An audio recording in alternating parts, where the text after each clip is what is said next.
Are we live? We're live. What's going on, everybody? Welcome back to the Whiskey Jedi podcast here on the channel. I am Jake Berlin. I call myself the Whiskey Jedi. Just a little show name here for this channel as I dive into what is now all of the things that I love in film and TV.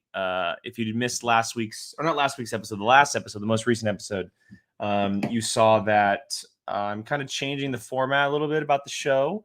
The things that I talk about, how frequently I talk about them, etc. The one thing that will not be changing is the whiskey portion of the show, and I have a really cool one today. I've done the whiskey itself on the channel before, but I've never done this specific bottle. It's, for lack of a better term, it's basically a old fashioned in a bottle. And I'll explain it when we get there. We can talk about it. I'll show the bottle right now. On the Rocks Premium Cocktails. This is the old fashioned. And as you can see there, which I put on the thumbnail, the Knob Creek, which is the centerpiece of this cocktail. So we'll be talking about that. Gonna get into a little bit of a Star Wars. I only have about 30 minutes before I jump onto some reactions, Schmodown reactions on a certain point of view. But I wanted to jump in, talk a little bit, hang out with you guys, just get an episode in, and so talk about some things that are going down in Star Wars. Two big things anyway.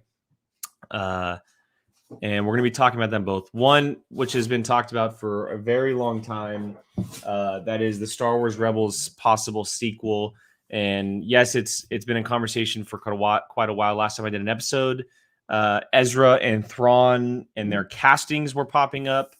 And now that I'm doing this one, another one has popped up that Sabine Wren will officially be appearing inside this series as well.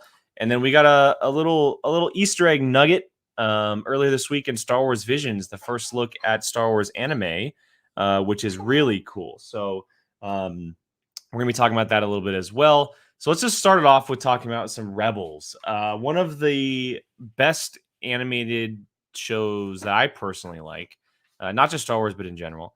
I think the series capitalized on getting stronger as it kind of went on. Even though season 2, in my opinion, is the best, I think that the series as a whole is very strong. And the character development for a lot of characters is very strong as well. It went to places that a lot of Star Wars properties wouldn't go. I mean, spoiler, it killed one of its main characters. It left the galaxy in dark times at times. Especially, it's set in a certain period where it kind of has to. But yeah, this series, ever since the ending, has obviously sparked a lot of conversation about when we will see it. Not if, but when, right? And then since the debut of The Mandalorian, it's been, will it be live action? Will it be animation? I'm in the camp where I don't care either way. I just want the story told. I personally just want the story told, whether it be live action or animation. I think animation obviously lends itself a little bit more because it would end up being a sequel to a previously animated show. So keeping that aligned with itself would obviously play in its favor. But with the emergence of The Mandalorian and then Andor, Obi-Wan, all these other shows, obviously Disney wants to capitalize on Star Wars live action on the small screen. And one way to do that is to plant the Rebel series inside the bones of the Ahsoka series. That is where all of this is coming from, that Ezra, Thrawn, Sabine will all be appearing inside the Ahsoka series, and that will essentially be the Rebel sequel story. Nothing has been confirmed by any major camps at this point. It's all been hearsay by websites, but big-time websites. If I'm not mistaken, the Hollywood Reporter revealed the Sabine Wren stuff earlier last week. I want to say it was. Let me go and pull it up. Let's see. One day ago, THR, yeah, the Hollywood Reporter. So they're the ones that talked about Sabine Wren possibly showing up in the Ahsoka series. Now, when someone like the Hollywood Reporter steps in, then it's kind of legit. It's kind of a big thing. And the thing is with this one, and I'll start with Sabine because she is the one that's been talked about recently. Tia Sakar, who voiced the character, she's a great actress. She popped up the most recent film that I recognize her from, even though she's in a lot of stuff, is the Google movie The Internship with Owen Wilson and Vince Vaughn. She was one of their team members, and she's been voicing Sabine Wren in anything that the character pops up in that needs a voice. The only issue is Sabine was modeled after Asian descent, and Tia Sakar is not Asian descent. And so that is where it kind of becomes an issue. Now, for me personally, if I had a choice, I would go with Tia Sakar in a heartbeat. You would cast her. I think she's great. I think she's the right age. I think she would fit the character extremely well on the small screen, or in live action, I should say. But obviously, it would be a different look, right? It would just be different in live action compared to her animated character. And that's when THR revealed. I don't know if it was THR that said it or not, but there were a couple names attached. Ray, stop it. She's probably going to bark because she's about to get hungry. So, which might have not been the best time for me to do this. Let's see. I got to find the right article as far as what names were attached to this, because I actually didn't recognize any of them, which is why I am saying this. There were no like major names attached to the possibility of this character being played by them. So let's see. August 11th wasn't that long ago. So, yeah, I should have looked at this beforehand, but that's all right. Anyway, the only thing that I'm getting into is that Tia Sakar is more than likely not playing the character. So it's very similar to what happened with Ashley Eckstein and Ahsoka, right? Ashley Eckstein just wasn't fit to play the character. Not that she wasn't fit to play the character, but they wanted someone else to play the character live action, and that's okay. Like I'm totally okay with that. I think Rosario Dawson was obviously playing a very different Ahsoka, but she modeled her Ahsoka after Ashley Eckstein, which is the important part. Now, if someone can model Sabine Wren after Tia Sakar, that's where the importance comes in. But no, I'm all for this story being told. It's in fact, it's one of the Star Wars stories that I want told the most. I think that the search for Ezra and Thrawn is something that people have been clamming for ever since that last episode of Rebels a few years ago, which seems so long ago, by the way. But I want to say it was only like 3 years ago, which is crazy to think about. But yeah, I mean, if you tell it in live action, right, you're probably only going to get about 6 episodes. Maybe 8 if they go the Mandalorian route. You know, I know that Obi-Wan is supposedly going to be 6. I see it more so in a limited series type like that with Ahsoka. And you tell the story of Ahsoka and Sabine, right? They're the co-leads. You tell the story of Ahsoka and Sabine searching for Ezra and Thrawn, right? It kind of plays into what happened with the Mandalorian. I know there's a lot of conversation online about whether or not the Mandalorian took place before or after the events of the search for Ezra. And that's still up in the air. We don't know. Obviously, this series is going to tell that story. So we don't exactly know what's going to happen. But I think it's a story that definitely needs to be told. Like I said, I've said it multiple times. Star Wars fans want this story told. You've already introduced Ahsoka into the galaxy.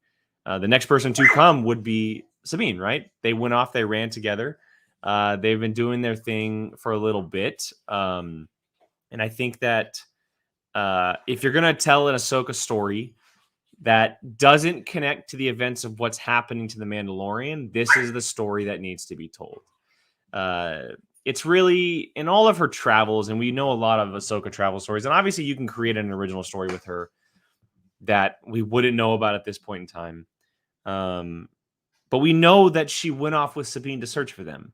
So why not tell that story? And plus, right, you have Dave Filoni involved in this part of the studio, right? These live action stories. It would kind of make sense for him to be like, we're going to tell an Ahsoka story, and it's going to be this story. So yeah, I'm all for it. I'm all for it. I think it's a great call. If it is in fact Ezra, Thrawn, Sabine, Ahsoka, it's the 4 of them are kind of like the main leads.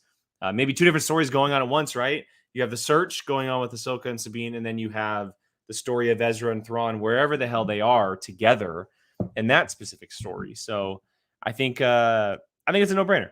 I definitely think it's a no-brainer. And it's something that I want to see, especially after that episode with Ahsoka. The fact that episode was probably one of my favorites of The Mandalorian in general. But I'm I would love to see Sabine on screen. Now the fact that now it comes down to who do you cast as this character, right? And maybe we'll be talking about that very shortly because there was kind of like an AKA shortlist revealed when the name was brought up by THR. So it'll be interesting to see if one of those names does in fact become Sabine. But either way, I think there's multiple people that can play this character on the screen. I don't think we need to worry about Tia Sakar playing her or not playing her. I know many people were upset by Ashley Eckstein not playing Ahsoka, but the fact of the matter is, with Ashley Eckstein, I'm not saying she can't do it, but she's mainly a voice actress. Now, Tia Sakar is an actress altogether. She's a voice and on-screen actress as well. But when it came to Ashley Eckstein, she is about 99% voice actress, which plays a part in it. So yeah, I think Rebels on the Way, if it is in fact happening, is great. If Mina Massoud is playing Ezra, 1,000% I'm for it. I think it's a great call. I think it's a perfect choice. And then if Lars Mikkelsen is playing Thrawn, I love it. Perfect. It's one of those situations where you can, with that character, right? I think there's a ton of people that can play Thrawn. I think there's a lot of options that can play Thrawn out there. I know a lot of people go for Benedict Cumberbatch because he kind of fits that build, right? The Khan character from Star Trek Into Darkness is very Thrawn-like. He has a lot of those traits, but I don't want a big name in this role. I really don't. Especially if it's on Disney Plus, which it's nothing against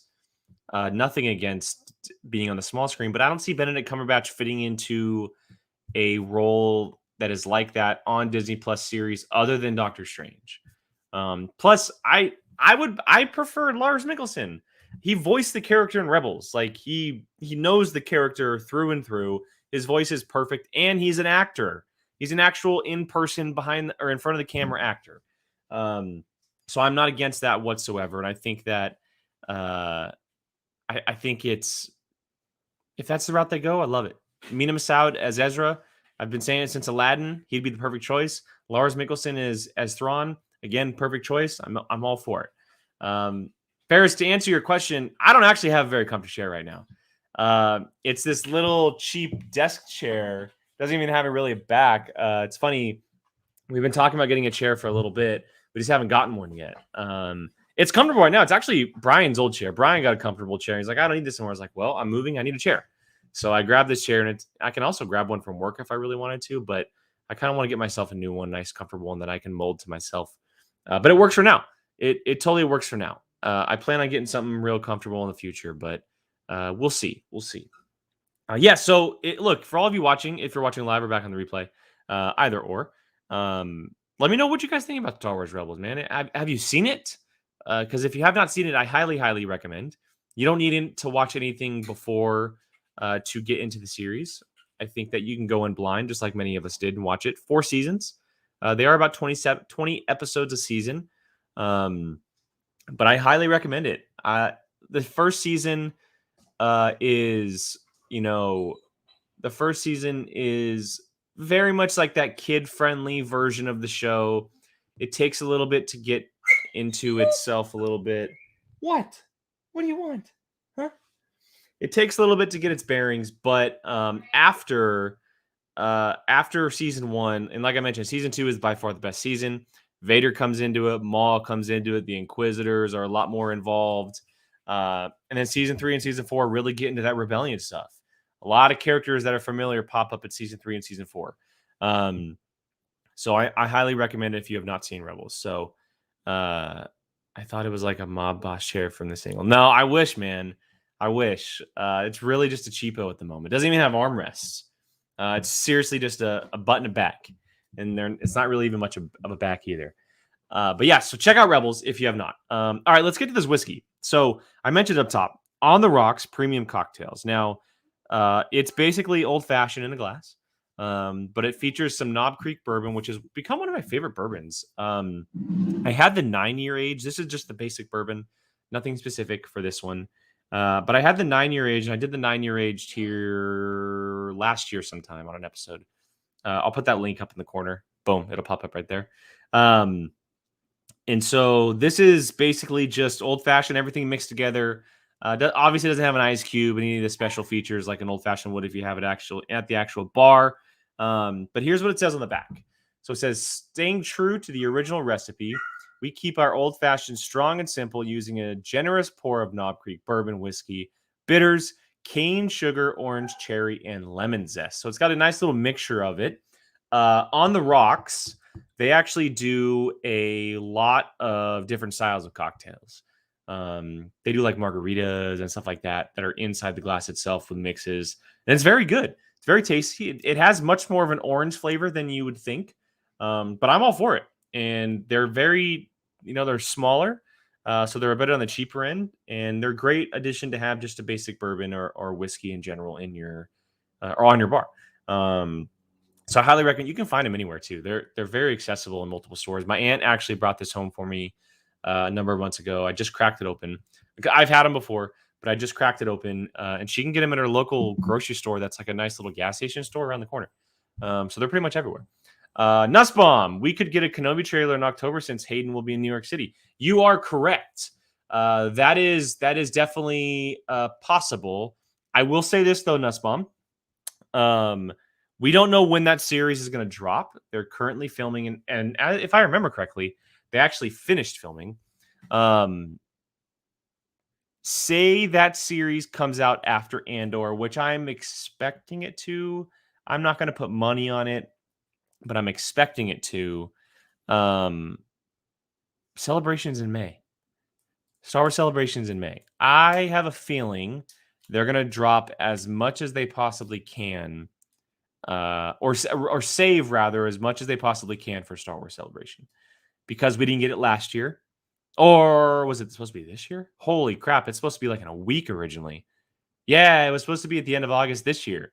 So I was supposed to be going into it next week.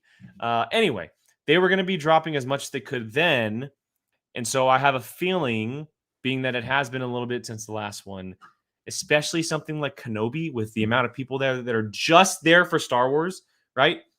It's nothing against New York Comic-Con, and I know how big New York Comic-Con is as well, but all of those people aren't there just for Star Wars.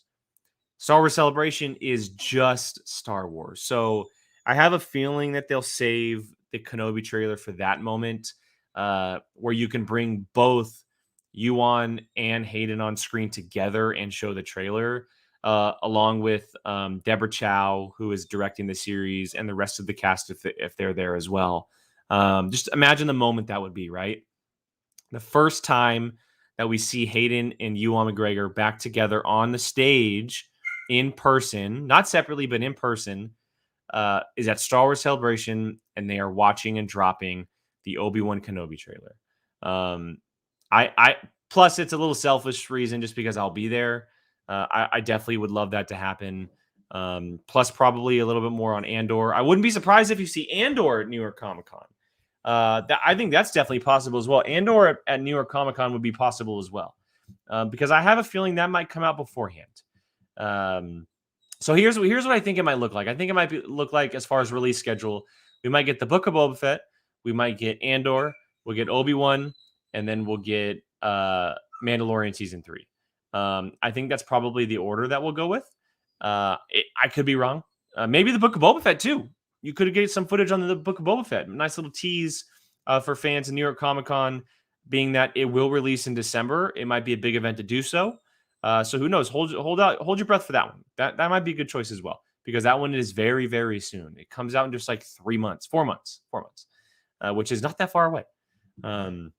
Which I'm super pumped about, and I'll definitely be talking here. So, all right, we'll finish up the show with talking some Star Wars Visions, about another 5-10 minutes or so. This show is really starting to get up on my radar. It already was. Oh, yeah, Star Wars Decoded, Bad Batch Season 2, too. Yeah, you're right. There's no release date for that one yet, which is interesting, but I imagine it's probably going to be the same time as the first season. If it is like 16 episodes like last time, I would probably guess that it's going to release. When did it start last year? This year? Stop. No. It came out on May the 4th, right? I think it came out on May the 4th or that week. So Yeah, I mean they've probably been working on season 2 for a while now, so I wouldn't be surprised if they drop some stuff for that as well. Being that it was so close to the end of this first season, and if they stick with that May release, which I have a feeling they will, Bad Batch is definitely a possibility. There's so much coming.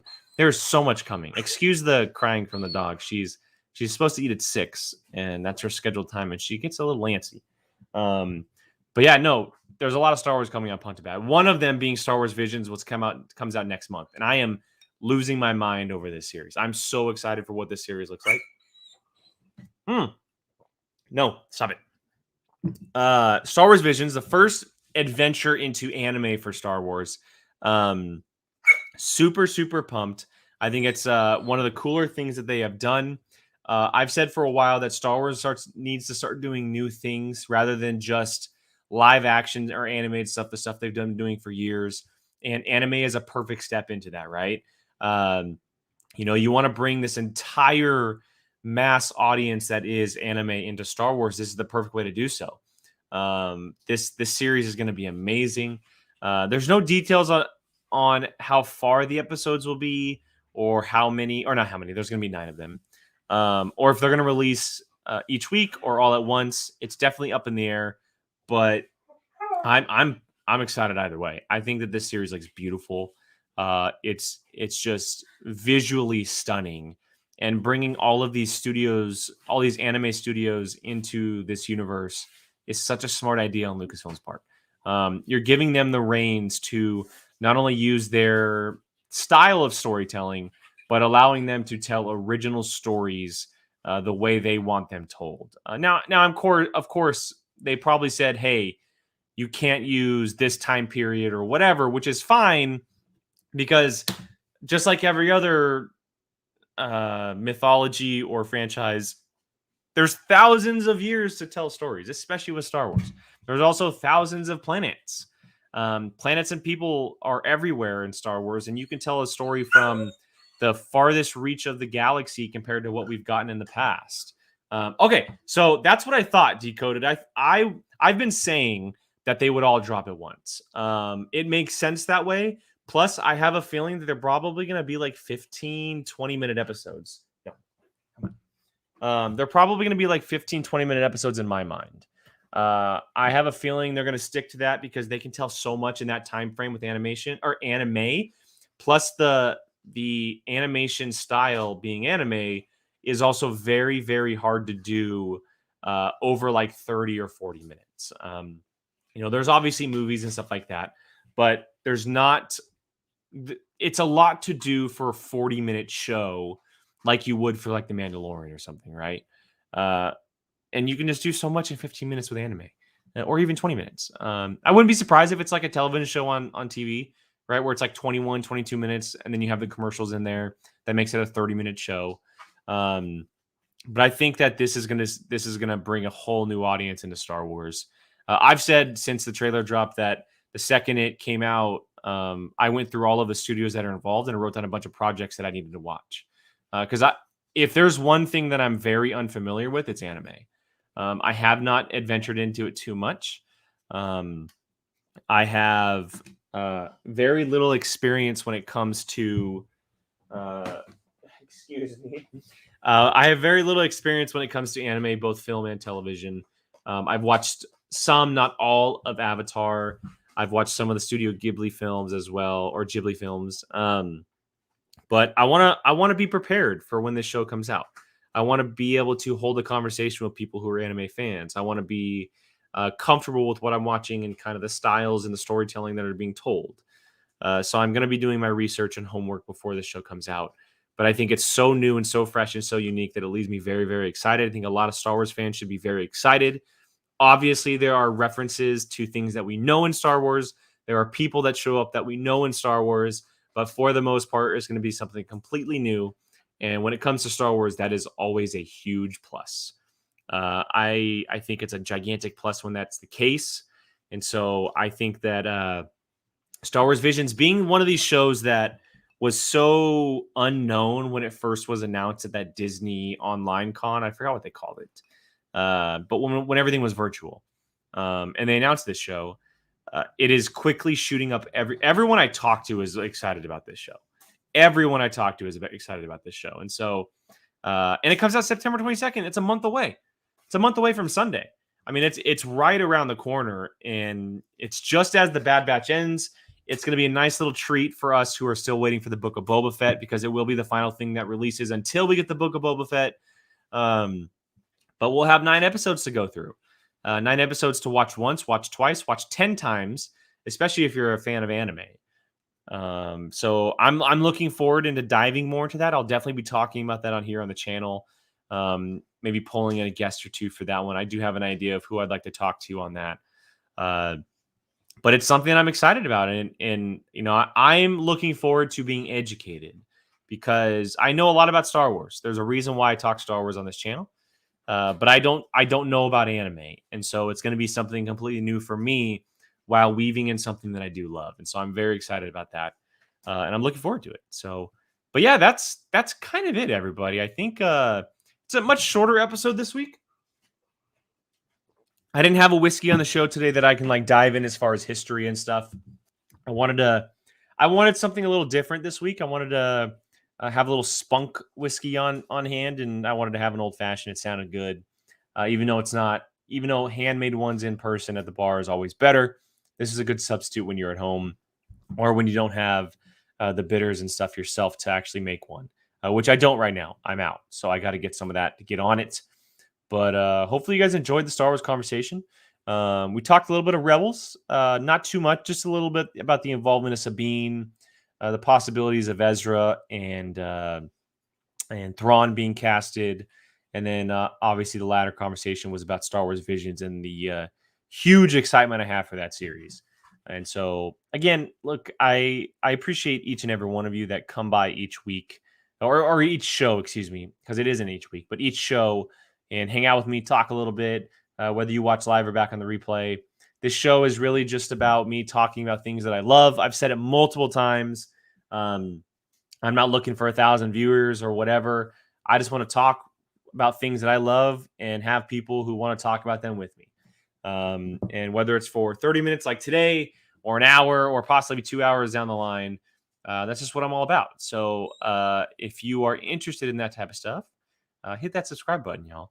And as I mentioned on last show and the beginning of this show, it's not just going to be Star Wars going forward. Star Wars will be the main. It's called the Whiskey Jedi for a reason.